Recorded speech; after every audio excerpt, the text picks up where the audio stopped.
గోదావరి ప్రాణహిత సరస్వతి నదుల సంగమం దక్షిణ కాశీగా వెలిసిన ప్రసిద్ధ పుణ్యక్షేత్రం శ్రీ కాళేశ్వర ముక్తేశ్వర స్వామి ఆలయం. మరి ఈ ఆలయంలో మహాఘట్టానికి సమయం ఆసన్నమైంది. భూపాలపల్లి జిల్లాలోని కాళేశ్వర క్షేత్రంలో 42 ఏళ్ల తర్వాత మహాకుంభాభిషేక మహోత్సవ వేడుక జరగనుంది. నేటి నుంచి ఈ నెల 9వ తేదీ వరకు కుంభాభిషేక మహోత్సవం కన్నుల పండువగా సాగనుంది.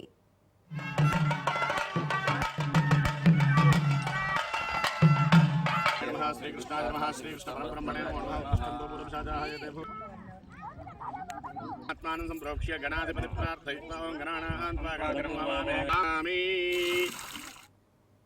ఆలయం నుంచి అర్చకులు మంగళ వాయిద్యాలు వేద మంత్రోచ్చరణల మధ్య కాలినడకన త్రివేణి సంగమ గోదావరి నదికి చేరుకుని 5 కళశాలలతో గోదావరి జలాలను సేకరించారు అర్చకులు.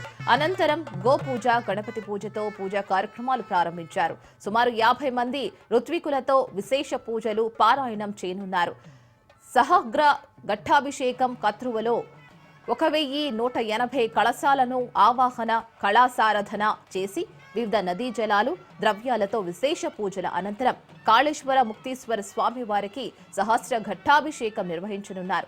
దీంతో 3 రోజుల పాటు కాళేశ్వరంలో ఆధ్యాత్మిక సందడి నెలకొనుంది.